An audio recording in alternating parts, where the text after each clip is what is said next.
un eje, para mí en dos cosas de ayer que están vinculadas, ¿no? Piedras y coimas. Coimas porque el presidente habló por primera vez del tema, le apuntó a, ya escuchamos la frase varias veces, le apuntó directamente a Españolo, lo que evidentemente marca un cambio en relación a qué iban a hacer con este tema. Ahora toda la culpa es de Diego Españolo. Y por el otro lado los incidentes donde hubo pedradas sobre una caravana donde estaba el presidente de la Nación. Empezamos por cualquiera de los dos, si querés. Mira, yo te digo, una de las cosas que hoy, vos recién me decías que hoy me escuchabas un poco encendido de la mañana. Sí.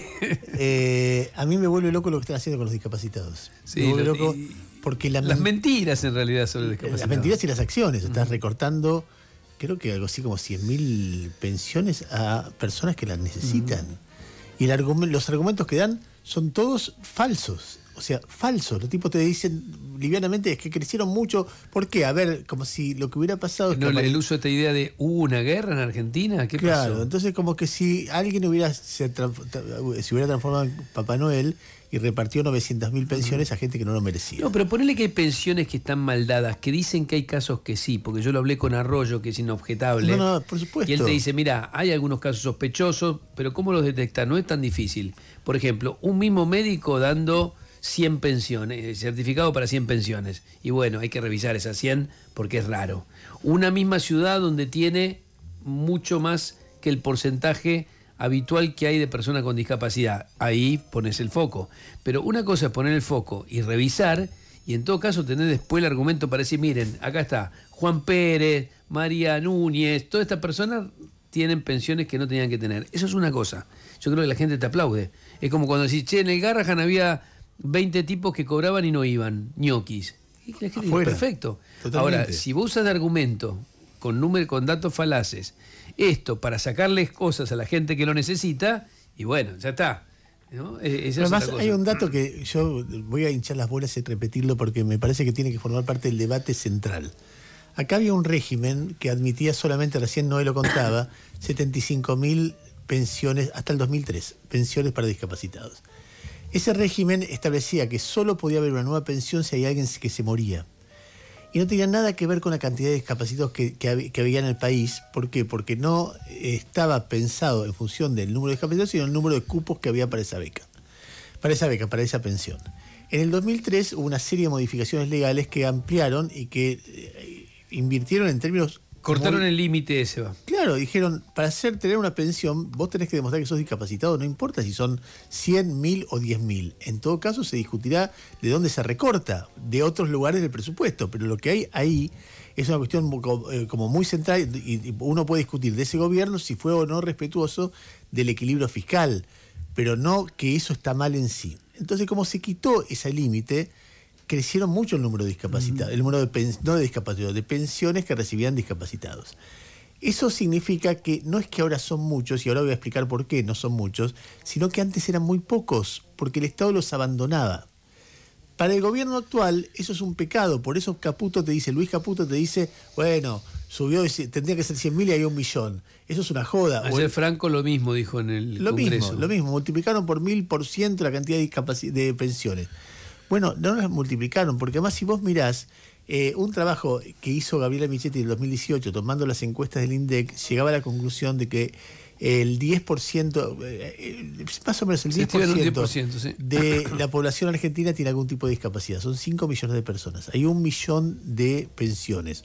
O sea, se queda el muy 20% corto de lo que tendría que haber. No sé si hay que ver si todos los discapacitados... No, claro, porque a lo mejor hay discapacidades que no necesitan una pensión. En cualquier caso, comparás con otros países, por ejemplo, Argentina tiene entre el 2,5% y el 3% de la población con pensiones, y en cambio España tiene 5% que es asistida. O sea, está aún así muy por debajo, y ni que hablar en los montos. Estamos hablando de 200.000 pesos por mes. Sí, claro. Entonces por eso vos tenés de repente haciendo cola en la Agencia Nacional de Discapacidad todo el tiempo gente que quiere quedar registrado como discapacitado y encontrás gente que le quitaron la pensión, que de repente le falta una pierna, o que está en una silla de ruedas, o un chico cuadripléjico con la mamá llevándolo, y que te dice que me mandaron una carta a una dirección que no era mía, y yo no lo recibí, o me mandaron una carta pensión. citándome a 300 kilómetros y yo no podía ir, o justo estuve descompuesto, entonces no fui a ratificar y nada, y me dan de baja. Es una salvajada. Totalmente. Entonces, y encima mienten, vos lo ves a Franco mentir, lo ves a Caputo mentir, a Dorni, mostrando La del perro. La del perro que Españolo en los audios dice, yo le dije al boludo Adorni que no se había dado. Que al revés, que no se había dado. Que no se había dado. Y el tipo lo usa como ejemplo mintiendo descaradamente. Y después hablan de las fake news de los otros. Y la mentira hecha para quitarle. Déjame de joder. Sí, no, es fuertísimo. Y en el medio tenés el tema de los audios, por eso digo que ayer fue Piedras y Coimas, y en el medio tenés los audios que hablan de corrupción en esta área, en el área donde está sacando pensiones. ¿Querés escuchar lo que dijo esta mañana Franco de Españolo? A ver, dale. A ver, Guillermo Francos esta mañana hablando de Diego Españolo.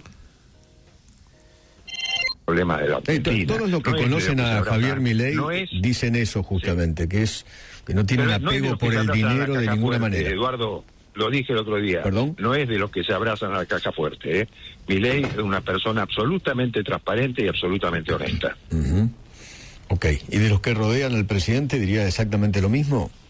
Bueno, si hay alguno, claramente este señor Españolo claramente no lo era, ¿no? Porque también estaba, no sé si cercano, pero lo conocía mucho al presidente, ha ido varias veces a las reuniones de ópera que hace el presidente con algunas personas conocidas en Olivos. En fin, yo digo, no, obviamente si el presidente confiaba en esa persona, no debió haber confiado, claramente. Bien, está claro el cambio de eje, ¿no? Vamos sobre Españolo. El presidente ayer diciéndolo en esa respuesta cortita que dan antes de que se generan los incidentes en la caravana, y ahora Franco ratificando que van sobre Españolo. El problema es Españolo y tratar de cortar ahí el tema, ¿no? Porque si no cortas ahí, si Españolo miente, les evita el costo de Lule Menem, Karina Milei, participando de un proceso de coimas.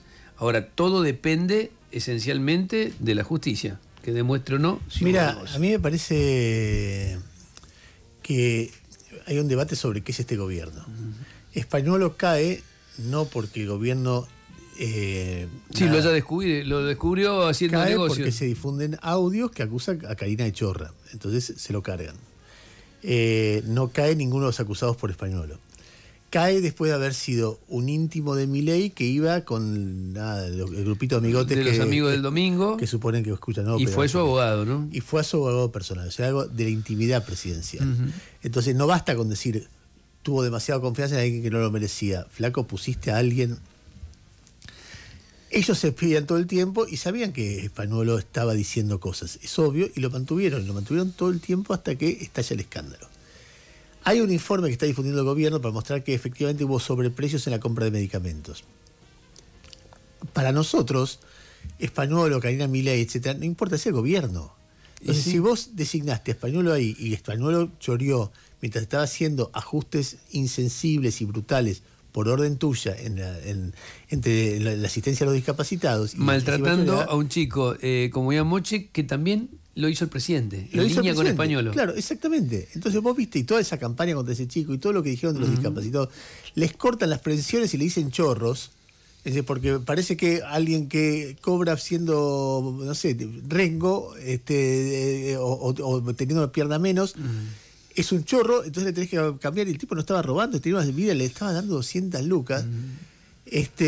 Bueno, Españolo es el tipo del gobierno. Mañana se descubre que Franco roba. Dice, bueno, el presidente confió demasiado.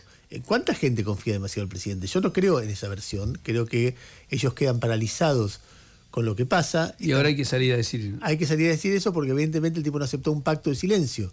Porque si lo agarra el juez y le dice... No, por eso se demoraron tanto. Entonces Qué raro que no se saltaron hace 4 días a decir, está mintiendo este tipo. No, pero el primer día, el martes pasado. Obvio. Estamos a jueves ya, ¿no? Sí, sí. Bueno, cuestión es que yo creo que se tomó el tiempo para ver siempre un acuerdo, y como ven la posibilidad de que este tipo sea un imputado un arrepentido, cuente más cosas, exactamente, ¿no? Empiezan a ensuciarlo. Pues ya está, no podemos acordar con él, ensuciémoslo, para que cuando salga tengamos el discurso, Lo que pasa es que es tarde, está muy impregnado y Karina parece sucia por todos lados. No, y acá yo te digo, hay que tratar de confiar en la investigación judicial porque han tenido la mala suerte de que está en manos de gente que trata de hacer las cosas bien.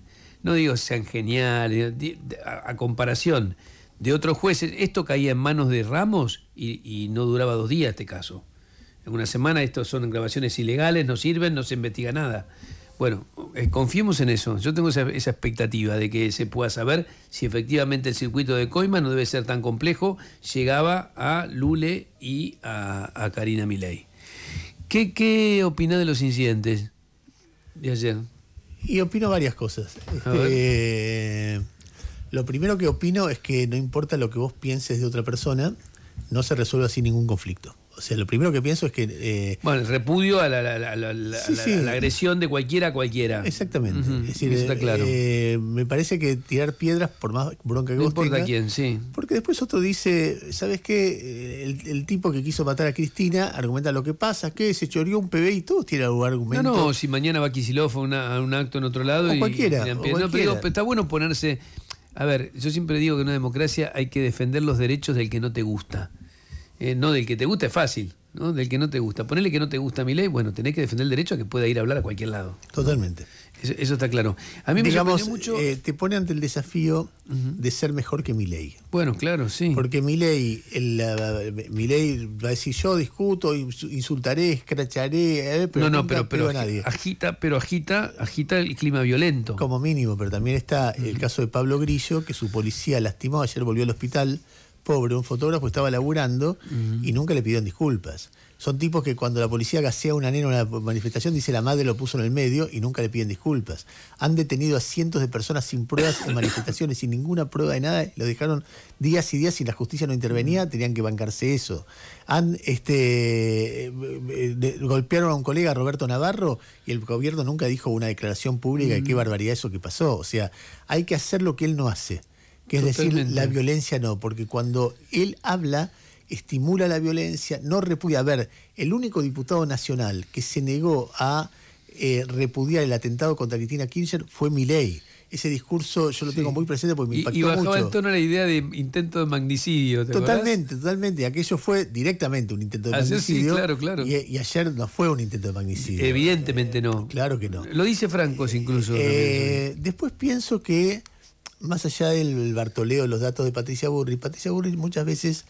tiene un gesto que la muestra, así como decía yo, tiene algunos gestos que la muestran más sensata que la locura que lo rodea. Por ejemplo, cuando vino ese especialista teóricamente en pedofilia que quiso hablar con Milei y difundió acá un montón de cosas, ella dijo, che, este tipo... tiene 23 acusaciones. Sí, no lo podemos recibir. El gobierno quería recibirlo. Cunio Libarona después aparece grabado con él. ¿Entendés? Después hubo un segundo momento... con el juez Kreplak de La Plata, con el caso de fentanilo, también. El gobierno, hay que recordar esto, el juez, actuando bien, para esclarecer 100 muertes, ya están detenidos los principales imputados. Sí, hizo las cosas bien. Y Milei le pidió la renuncia. Le pedían la recusación, que se recuse. Porque era el hermano de un ministro y salió ahí, Bullrich, y dijo, no, está trabajando bien, y ahí frenó. Y ayer hizo un gesto también diciendo, son kirchneristas, bueno, el discurso político, y en el medio dijo, igual le reconozco a la policía bonaerense que trató de ponerse... actuó correctamente, porque había quedado mal parada la Policía Federal, había quedado atrás. Fue un desastre el operativo de seguridad. A ver, ¿qué viste vos de eso? No, a mí, que estaba mal armado. Primero, cuando vos sabés que va el presidente a algún lado, lo menos que haces es inteligencia previa. ¿Qué es inteligencia previa? Y mandás a un par de civiles a ver cómo está el clima, por dónde puede pasar. Pareciera que eso no se hizo. Y después es raro el operativo porque, mira, lo hablaba con un colega de Rosario, con Rodrigo Miró, me dice, che, cada vez que viene el presidente de Rosario no te puedes acercar ni a 200 metros. Hay un operativo de seguridad muy, muy cuidado. Aquí eso no estuvo. No sé si es negligencia, si se confiaron, si no querían cortar que la gente se acercara para que haya fervor popular. Dicho sea de paso, no había mucha gente. No había mucha gente. Después sabés que vas a un territorio complejo, tenés que coordinarlo con el intendente, te guste o no te guste, tenés que hablar con el intendente, che, vamos a pasar por acá, ¿qué hacemos? Bueno, no existió nada de eso. No quiero establecer ninguna teoría conspirativa, sé que Javier Alonso está cuestionando muy fuerte a la Casa Militar por el operativo, pero evidentemente hubo fallas. Además, fíjate vos qué pasaba si una piedra le pegaba al presidente. También le tiraron lechuga, es verdad, también le tiraron brócoli, no sé si había una verdulería cerca o no, pero también hubo piedras, eso es real. Claro que hubo piedras. Pero bueno, repudiar la violencia por un lado, y también me parece que hay que entender que si vos todo el tiempo estás provocando, y bueno, es como esa vieja dicho que mi abuela decía, el que siembra vientos cosecha tempestades, ¿no? Y me parece que eso lo venimos advirtiendo hace rato, todo el tiempo. Si vos usás de consigna de campaña, kirchnerismo nunca más, ¿cómo les caería si dijeran al revés? Volvemos otra vez al ejercicio que yo me hago siempre. ¿Qué pasaría si dijeran, no sé, liberales nunca más o radicales nunca más? Es raro como concepto. El último clavo en el ataúd del kirchnerismo. Bueno, eso también. Después hay gente que se enoja mucho, no registran eso, que eso es ofensivo, En el marco de que tenés a Cristina presa. Que por más que vos digas, bueno, fue la justicia, todo bien, Milei todo el tiempo dice la metimos presa. Y hay gente que puede estar enojada, hay gente que se siente afectada en sus sentimientos. Y si vos encima la provocás, yo creo que es como que se futboliza la política. ¿Viste cuando las hinchadas gritan no existí, le gritan al otro? El otro existe, no lo podés borrar del mapa. El kirchnerismo está, no es que nunca más. No, nunca más si le ganás varias elecciones seguidas. Vos ves las últimas encuestas y la imagen positiva de Cristina o de Axel Kicillof no baja de 35%. Es mucha gente. Pero claro. Mira, es tanta gente que solamente en algunas están por arriba y ahora en algunas están por abajo. Hay 2 o 3 dirigentes políticos libertarios que están por encima de ellos. Todos los demás están abajo. Sí. No hay ningún dirigente del PRO que estén por arriba de Cristina y de Axel Kicillof. Son mucho más rechazados. Ponele 60-35. Sí, lo que le dificulta la chance de poder ser electos. O 55-35. En las últimas encuestas bajando la negativa, que eso es un elemento que cualquiera puede ver cuando las vea. Te quería, vos sabés que ayer yo de pedo la venía preguntándole a Sheila Wilker qué está midiendo y me manda una encuesta que ayer ella presentó ante muchos periodistas y tuvo mucha repercusión. Esta encuesta donde él aparece... Que vos la anticipaste ayer. Ayer a la mañana, sí. Esa encuesta tiene una última pregunta, espera que la encuentro. Tranquilo. Que lo que hace es comparar el efecto de lo que vos marcaste el otro día, el efecto foto de olivos contra el efecto de esto. Sí. A ver si lo encuentro porque estaba al final. Claro, lo que decíamos, le vamos contando a la gente mientras vos buscás. Si no había una especie de síndrome foto de olivos en lo que está pasando, ¿por qué comparábamos? Porque Alberto Fernández decía todo el tiempo quédense en su casa, hay que cuidarse, incluso levantaba el tono y hubo algunos episodios donde decía que iba a meter preso a los que salían a la calle, y después aparece la foto de Olivos. Y esa foto hiere de muerte la credibilidad que tenía Fernández en ese momento, incluso además fue más gravosa que el vacunatorio VIP, como se llamó después a las personas que se vacunaron a través del Ministerio de Salud. Y en el caso de Milei, lo que nos preguntábamos si es, Milei prometió terminar con los curros en el Estado, con los negociados, como uno de sus argumentos centrales de campaña, y aparece uno de sus colaboradores más cercanos, Españolo, hablando de coimas, es decir, haciendo negocios en el Estado, si eso no afectaba también su credibilidad. A ver, en el Olivos Gate, o sea, el quilombo de Fernández, el comparativo es el siguiente.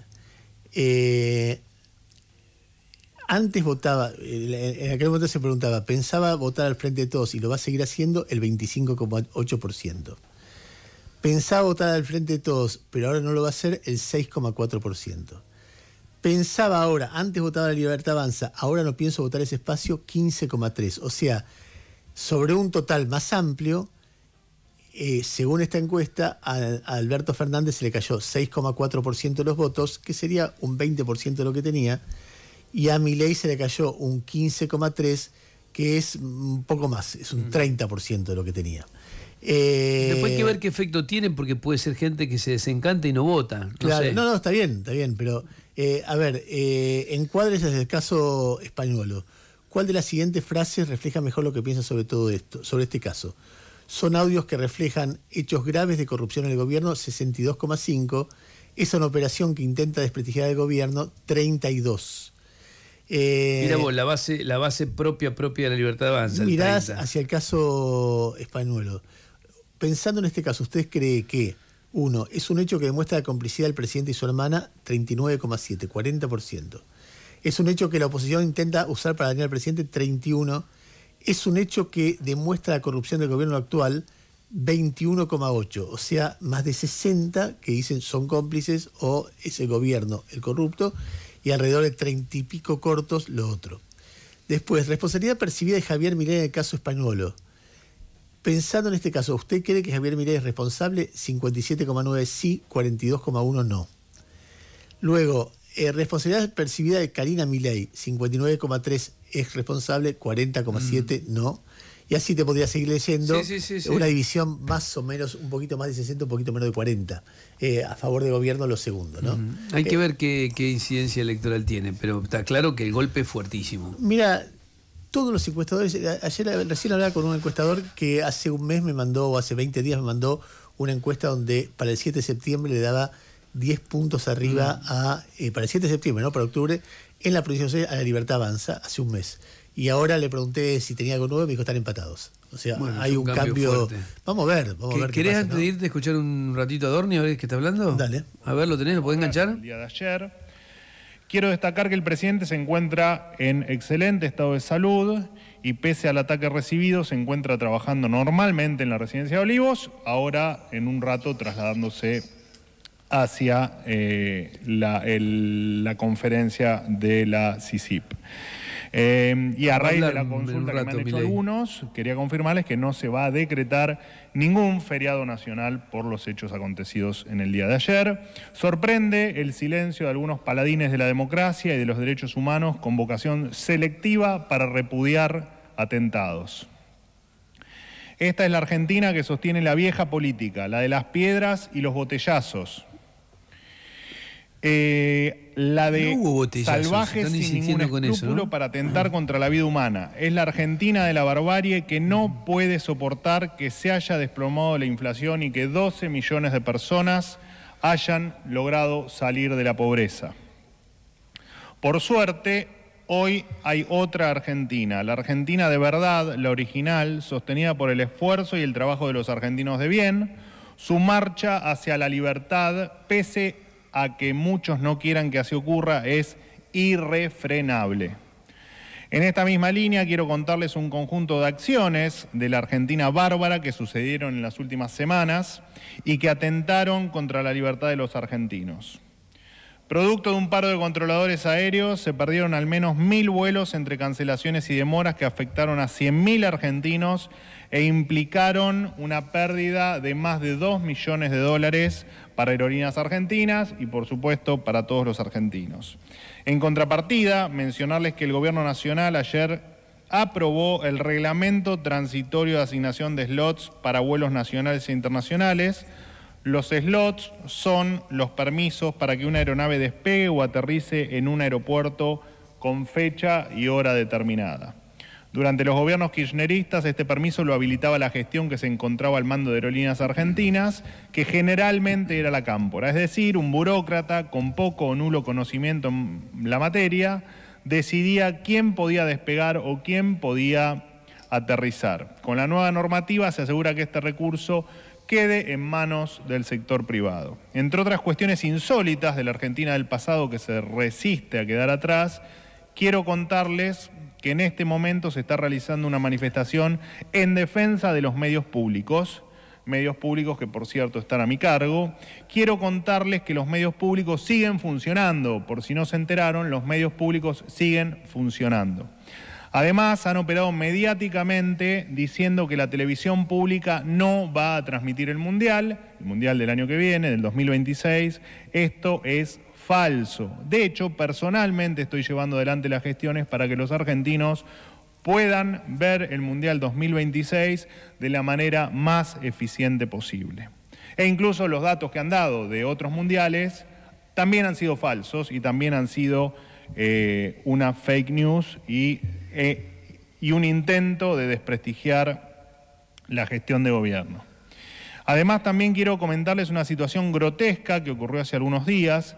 El gobierno de la provincia de Buenos Aires rechazó de manera sorpresiva 60 camiones cargados de yerba mate, equivalente a unos 910.000 kilos, que el Ministerio de Capital Humano de la Nación puso a su disposición, a disposición de la provincia de Buenos Aires. Esta yerba mate, cabe aclarar, había sido comprada bajo la gestión anterior, bajo la gestión... Como barbarie lo que describe, un paro, una manifestación, sí. Y